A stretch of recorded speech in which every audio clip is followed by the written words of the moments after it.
물론 여긴 국민 라디오.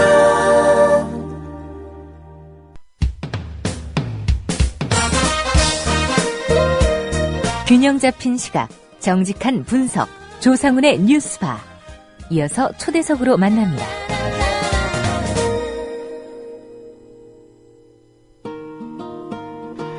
네, 그만두는 사람 등에다 대고 뭐라고 하는 것 같습니다만 그래도 짚고 넘어갈 것은 짚어봐야 할 것 같습니다. 어제 사퇴한 문창극 국무총리 후보자, 그는 저를 친일과 반민족이라고 주장하시는 데에 대해 저와 제 가족은 너무나 큰 상처를 입었다면서 저의 가족은 문남교 할아버지가 3.1운동 때 만세를 부르시다가 돌아가셨다는 가족사를 아버님으로부터 듣고 자랐다, 이렇게 이야기를 했습니다. 이제서야 알았다는 그 가족사, 사실일까 많은 분들이 좀 의문을 갖고 있는 것 같습니다. 민족문제연구소 연구위원 이준식 연세대 국학연구원 연구교수 연결해서 이 문제 짚어보도록 하겠습니다. 이 교수님 안녕하십니까? 예, 안녕하십니까? 예. 우선 현재 드러난 그런 근거들만으로요, 이 문창극 씨의 말처럼 이 문창극 씨의 할아버지 독립유공자로 확정해도 되는 건지 그게 좀 궁금한데 어떻습니까? 현재로서는 확정할 수 없다고 보는 게 정확할 것 같습니다. 예. 저도 보훈처에서 공적심사위원을 몇 년 동안 한 적이 있는데요. 그런 경험에 비춰봤을 때 이런 사안의 경우에는 되게 확인하기가 힘듭니다. 지금 현재로는 문남규라는 이름, 그 다음에 사망한 곳이 삭주라는 것 외에는 예. 전혀 확인된 게 없기 때문에 동일인 여부를 판명하는데 굉장히 시간이 많이 걸립니다.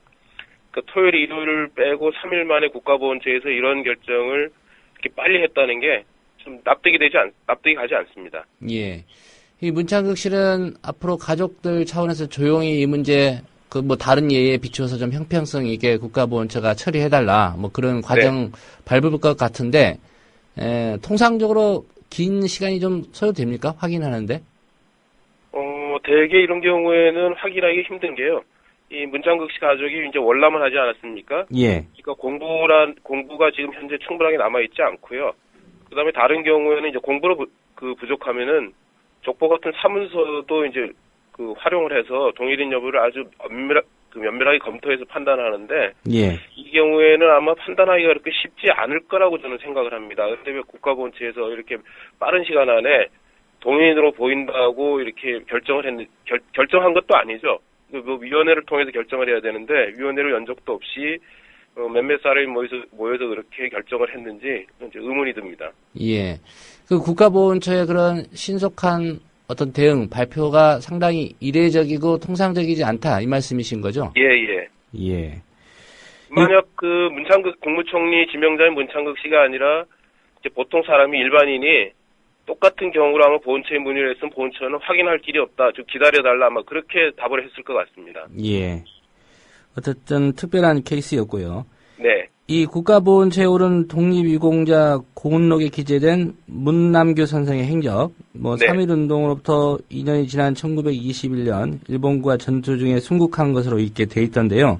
네. 이 전투도 3.1운동의 연장선상에서 펼쳐진 그런 항일투쟁이라고 볼 수 있습니까? 물론 1919년 이후 만주의 무장투쟁이 3.1운동의 영향을 받은 것은 맞습니다. 그러나 3.1운동과 만주의 무장투쟁은 별개의 것이고요. 그 다음에 3.1운동 당시 이 문남규 선생이 삭주와 관련된 분인데요. 예. 삭주에서 3.1운동이 활발하게 전개된 것은 맞습니다. 그런데 그 삭주에서도 여러분이 희생당하셨는데요. 희생당하신 분 가운데 지금 남아있는 명단 가운데는 문남규란 이름이 보이지 않습니다. 그러니까 3.1운동과 관련해서 할아버지가 순국했다고 어저께 기자회견에서 문창극 씨가 말한 거는 좀 잘못된 얘기 같고요.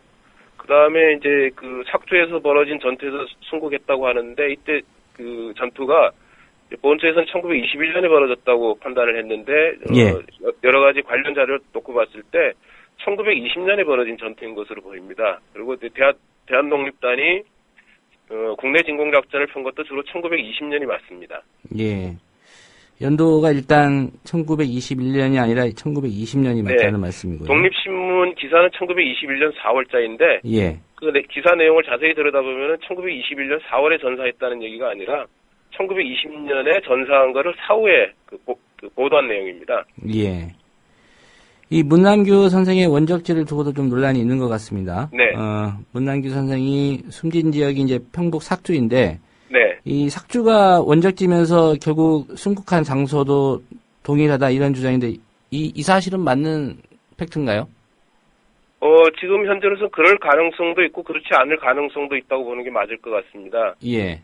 대개 이제 그 삭주에서 전투를 벌일 때 그러니까 대한독립단이 삭주에서 국내 진공 작전을 펼 때 삭주에 있던 문남규라는 사람이 협력자로 나섰다가 순국했을 가능성을 완전히 배제할 수는 없지만요. 예. 당시 국내 진공 작전이라는 게 만주에 있던 부대가 국내로 들어온 거기 때문에 만주에 있던 문남규라는 사람이 삭주에 와서 전투를 벌이다가 순국했을 가능성도 또 있습니다. 그러니까 동일인 여부를 현재로서는 판단하기가 힘들다 이렇게 봐야 될 것 같습니다. 예.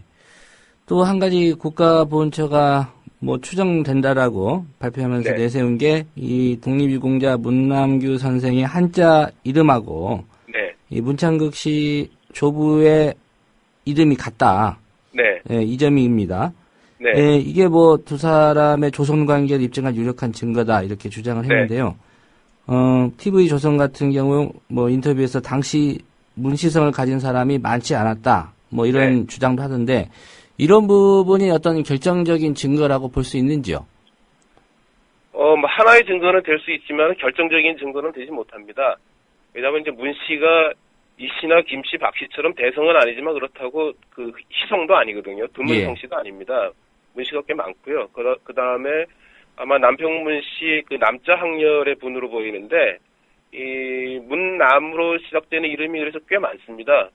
뭐 심지어는 제주도 출신으로 그 건국 훈장을 받으신 문남규라는 동명이인도 있을 정도입니다. 그러니까 문남규라는 이름이 그렇게 뭐 드문 이름이 아주 희귀한 이름이 아니기 때문에 예. 동명이인일 가능성을 처음부터 배제한다는 것은 오히려 문제가 있다고 생각을 합니다. 예. 모두에 좀 말씀을 하시긴 했지만요. 네. 일반적으로 어떤 가족들이나 후손들이, 네. 뭐 우리 친척이나 그 선조께서 독립유공자가 맞는지 확인해달라 이렇게 국가보훈처에 요청하면은, 네. 어떤 절차를 밟게 됩니까? 통상적으로. 통상적으로는 일단 그 재적부 같은 그 공부를 통해서 확인을 하고요. 그것도 부족하면 이제 족보 같은 사문서까지도 활용을 합니다. 예. 그다음에 뭐 이제 북한에서 월남하신 분들은 좀 적용하기 힘들겠지만 남쪽에 계신 분들 같은 경우에는 현지를 찾아가서 그 관련자들 증언도 듣고요. 이런 아주 면밀한 검사 작업을 통해서 결정하는 것이 통상적으로 이루어지는 과정입니다. 그리고 그것이 그냥 한 개인의 의견으로 결정되는 것이 아니라 위원회에서 논의를 거쳐서 결정이 됩니다. 예. 이 후보직을 사퇴했기 때문에 뭐 그럴 필요까지는 없겠습니다만 만약 네. 계속 있었다면 지금 남북 관계를 고려해서 가능한지는 모르겠지만 북한에다가 뭔가 자료를 요청해야 되는 상황이 올 수도 있었겠습니다. 예. 그럴 수도 있었겠네요. 네. 예. 또 한 가지 좀 의아한 게요. 이 정부가 이미 수년 전에 문남규 선생의 이 독립유공자 추서를 하면서 네. 친인척을 찾지 못해서 지금 이 국가보훈처가 이걸 보관하고 있다는 거 아닙니까? 네. 예. 그러면 이 가족들은 이 문창극 씨를 비롯한 가족들은 그동안 이 사실을 모르고 있었는지 예. 뭘 했는지 그 부분도 좀 궁금한데 이건 어떻게 보십니까? 독립유공자 서원을 결정하는 그 과정에 난관이 하나 있는데 그건 주로 이제 후손을 확정하는 겁니다. 예. 왜냐면 그 후손한테 훈장도 전달을 해야 되고 또 독립유공자로 서원이 되면 후손이 누려야 될 또 그 혜택이 굉장히 많습니다. 예, 그런 문제가 있어서 후손을 확정하는 것이 굉장히 중요한데요. 1910년에 서원을 결정할 때는 후손이 없다고 봤다가 2010년에요. 갑자기 이제 후손이 내가 후손이다라고 나타난 경우인데요. 예. 참 드문 경우인 것 같습니다. 그러니까 왜 1910년에 보훈처가 후손을 2010년에요. 찾으려고 노력을 예. 안 한 것인지 그때는 못 찾았는데 이제 와서 후손이 나타난 것이 궁금하고요. 예. 거기다가 또 일제강점기에 독립운동을 하시던 분, 거기다가 또 순국까지 하신 분이 계시면은 그런 얘기가 뭐 집안에서 입에서 입으로 계속 전해져 내려오는데 어떻게 문창극 씨가 3.1운동과 독립군 전투도 운동을 하고 거기다가 되게 순국하신 할아버지가 있는데 지금까지 그 사실을 꼭 숨기고 살았는지 왜 이제 와서 그 이야기를 하는지도 개인적으로 참 궁금합니다. 예. 아직 확실하게 확정할 수 있는 단계가 아니어서 또 시간이 네. 걸릴 수 있는 문제고, 이 부분이 이제 문창극 씨 가족이, 국가보훈처를 상대로 어떤 얘기를 해 나가겠죠. 네. 설령 문남규 선생이 문창극 씨의 할아버지, 네. 바꿔 말하면 이제 문창극 씨가 독립운동가 문남규 선생의 손자라고 하더라도, 이 사실이 그동안에 문창극 씨가 교회 강연이나 이런 데서 한 발언, 네. 이걸 없애는 어떤 그런 근거가 되지는 않지 않습니까? 네, 당연히 그렇습니다.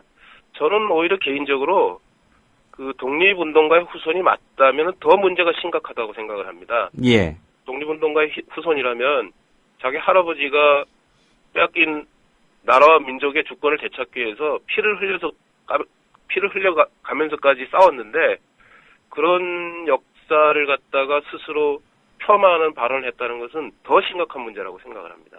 예. 누가 봐도 그건 좀,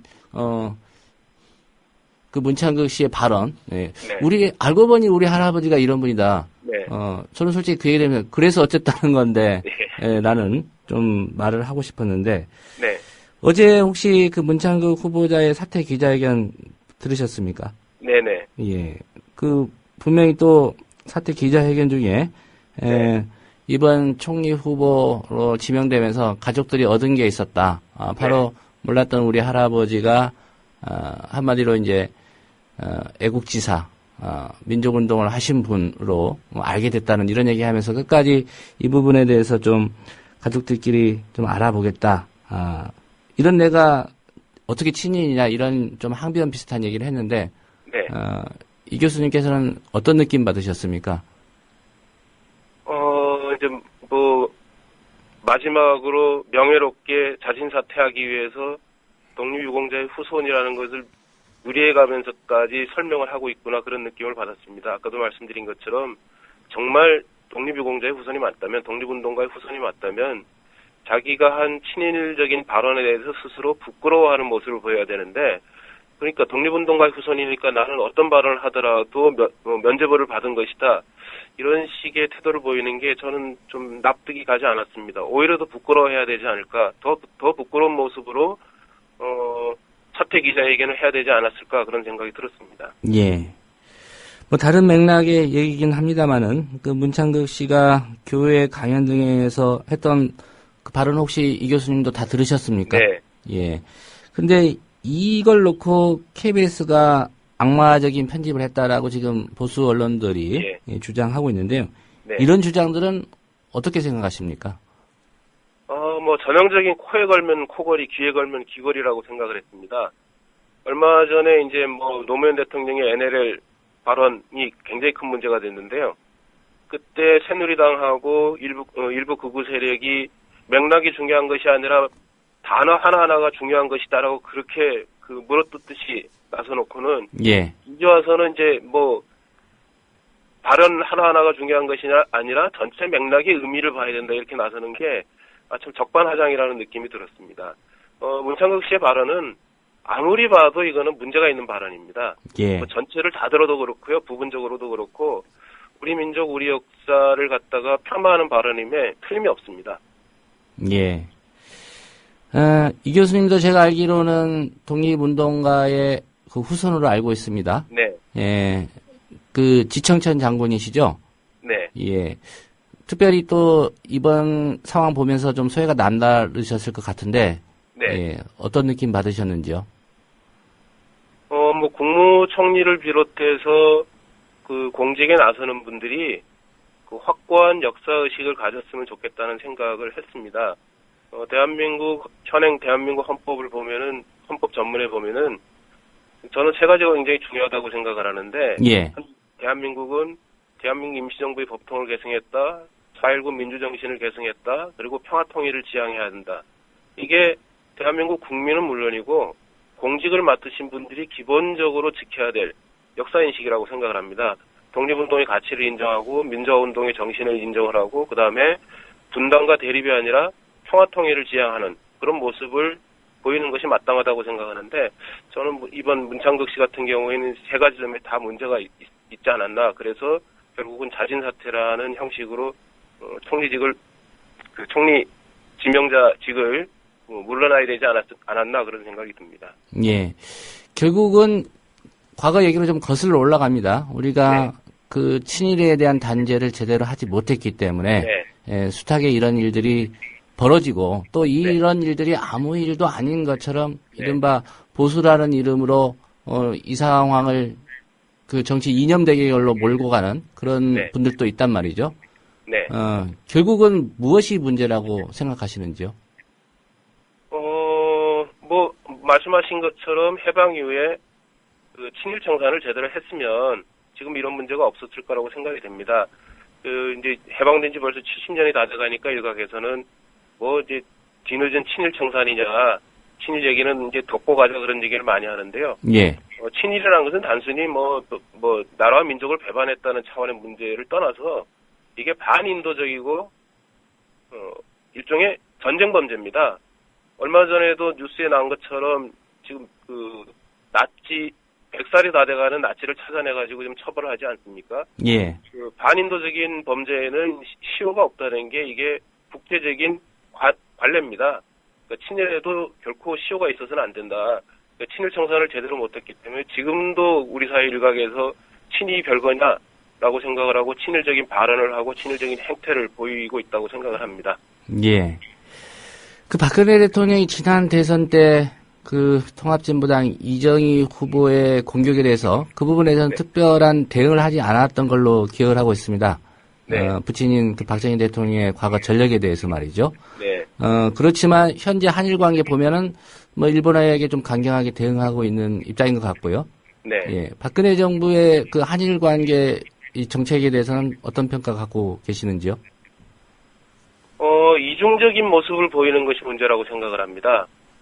일본에 대해서는 굉장히 과거사 청산에 대해서 강경한 모습을 보이면서 거꾸로 국내 정치와 관련해서는 매우 이상한 자세를 취하고 있다고 생각을 합니다. 예. 친일적인 발언을 늘어놓는 사람을 국무총리 후보자로 지명을 하지 않나. 그 다음에 친일적인 내용을 담고 있는 교과서를 검정 통과시키지 않나. 그 다음에 교육 현장에서 채택하라고 밀어붙이질 않나. 좀 일관된 자세를 견지하는 게 바람직하다고 생각을 합니다. 예. 일관된 자세. 네. 그게 친일 정치적인 계산으로 과거사 문제를 다룰 것이 아니라 예. 진지한 자세, 진지한 마음으로 한국과 일본 사이의 과거사 문제를 성찰하고 올바른 해답을 찾으려고 노력하는 자세를 보이는 게 중요하다고 생각을 합니다. 예. 그 진지한 자세, 일관된 자세가 뭐 일본 쪽 입장에서 일관된 자세에서는 곤란하겠죠. 예, 그렇죠. 물론 예. 그렇죠. 예. 오늘 말씀 잘 들었습니다. 네, 고맙습니다. 예. 문창극 총리 후보자 어제 사퇴했습니다.